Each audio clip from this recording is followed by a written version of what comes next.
इस वीडियो को लाइक करें, हमारे चैनल को सब्सक्राइब करें और बेल आइकन जरूर प्रेस करें हमारी न्यू वीडियो सबसे पहले देखने के लिए। ત્યારબાદ આવી રહેલા અતિ મહત્વના સમાચારની વાત કરવામાં આવે તો શ્રી રામ જન્મભૂમિ ટ્રસ્ટના ખજાનચી ગોવિંદદેવ ગિરી મહારાજે કહ્યું કે જો 3 મંદિરો મુક્ત થઈ જશે તો અમે અન્ય મંદિરો તરફ નજર નહીં કરીએ, કારણ કે આપણે ભૂતકાળ નહીં પરંતુ ભવિષ્યમાં જીવવાનું છે અને દેશનું ભવિષ્ય હોવું જોઈએ, ભૂતકાળ નહીં. જો આપણે આ 3 મંદિરો જેમ કે અયોધ્યા, જ્ઞાનવાપી અને કૃષ્ણ જન્મભૂમિ શાંતિથી મેળવીએ તો આપણે બીજી ઘણી બાબતોને ભૂલી જઈશું.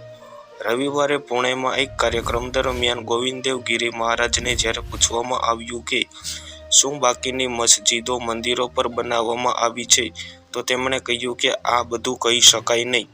કેટલીક જગ્યાએ બુદ્ધિશાળી લોકો છે અને કેટલીક જગ્યાએ બુદ્ધિશાળી લોકો નથી. જ્યાં પણ પરિસ્થિતિ હશે તે પ્રમાણે અમે એ રીતે કામ કરીશું અને અમે કોઈ પણ પ્રકારની અશાંતિ ઈચ્છતા નથી. ગોવિંદદેવ ગિરીએ જ્ઞાનવાપી પર કહ્યું કે હું મુસ્લિમોને હાથ જોડીને અપીલ કરું છું કે અયોધ્યા, જ્ઞાનવ્યાપી અને કૃષ્ણ જન્મભૂમિ હિન્દુઓને સોંપવામાં આવી અને આ બધા આક્રમણકારો દ્વારા તોડવામાં આવ્યા હતા, તો આપણા પરના સૌથી મોટા ડાઘા છે. આના કારણે લોકો પરેશાન છે. જો તેઓ ભાઈચારાથી આ દુઃખનો અંત લાવે તો ભાઈચારો વધારવામાં મદદ મળશે.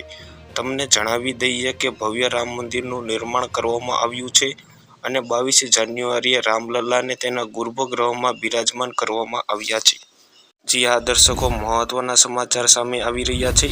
રામ મંદિર તો મળી ગયું, પરંતુ કાશી, મથુરા ભાઈચારાથી આપી દો તો બાકી બધું અમે ભૂલી જઈશું, એવું રામ જન્મભૂમિના ખજાનચી દ્વારા કહેવામાં આવ્યું છે. ત્યારબાદ આવી રહેલા અતિ મહત્વના સમાચારની વાત કરવામાં આવે તો આગામી લોકસભા ચૂંટણીમાં ત્રીજી વખત ભાજપની મોટી જીતનો દાવો કરતા વડાપ્રધાન નરેન્દ્ર મોદીએ કહ્યું કે દેશનો મિજાજ જોતા લાગે છે કે આ વખતે એનડીએ ગઠબંધનને 400થી વધુ બેઠકો મળશે અને ભાજપ 370 સીટો જીતી શકશે. રાષ્ટ્રપતિના અભિભાષણ પર ધન્યવાદ પ્રસ્તાવ પર લોકસભામાં ચર્ચાનો જવાબ આપતા વડાપ્રધાન મોદીએ કહ્યું કે આ વખતે શાસક પક્ષ તરફથી પ્રતિસાદ 400ને પાર કરી ગયો હતો. તેમણે કહ્યું કે દેશ કહે છે કે તો સત્તાધારી પક્ષ તરફથી જવાબ 400ને પાર કરી ગયો હતો. આ પછી રાજ્યસભામાં કોંગ્રેસ અધ્યક્ષ દ્વારા આપવામાં આવેલા નિવેદનને ટાંકીને વડાપ્રધાન મોદીએ કહ્યું કે હવે ખડગે પણ કહી રહ્યા છે કે આ વખતે અને પછી શાસક પક્ષ તરફથી જવાબ 400ને પાર કરી ગયો હતો. પોતાનું ભાષણ ચાલુ રાખતા વડાપ્રધાન મોદીએ કહ્યું કે અમારી સરકારના ત્રીજા કાર્યકાળના દિવસો દૂર રહ્યા નથી.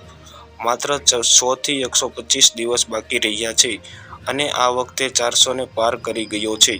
નરેન્દ્ર મોદીએ વધુમાં કહ્યું કે દેશના મૂળને જોતા એવું લાગે છે કે આ વખતે એનડીએ ગઠબંધનને 400થી વધુ સીટો મળશે અને ભાજપને 370 સીટો ચોક્કસપણે મળશે. છેલ્લા 10 વર્ષની અંદર તેમની સરકારના કાર્યો અને સિદ્ધિઓની ગણતરી કરાવતા વડાપ્રધાને કહ્યું કે અમારી પ્રથમ ટર્મમાં અને અમે યુપીએ સરકારના ખાડાઓ ભરવામાં ઘણો સમય અને શક્તિ ખર્ચી નાખી અને બીજા કાર્યકાળમાં અમે પાયો નાખ્યો હતો નવા ભારતની, અને હવે ત્રીજી ટર્મની અંદર અમે વિકસિત ભારતના નિર્માણને નવી ગતિ આપીશું. વધુમાં નરેન્દ્ર મોદીએ કહ્યું કે આજે વિશ્વ ભારતની મજબૂત અર્થવ્યવસ્થાની પ્રશંસા કરી રહ્યું છે અને સમગ્ર વિશ્વ પ્રભાવિત છે ભારતથી.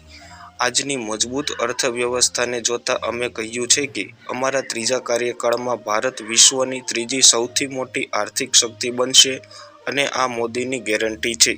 અયોધ્યામાં બનેલા ભગવાન રામના ભવ્ય મંદિરનો ઉલ્લેખ કરતા વડાપ્રધાને કહ્યું કે ભગવાન રામ માત્ર પોતાના ઘરે પરત ફર્યા નથી, પરંતુ એક મંદિરનું નિર્માણ કરવામાં આવ્યું છે જે ભારતની મહાન સંસ્કૃતિ અને પરંપરાને નવી ઉર્જા આપતું રહેશે.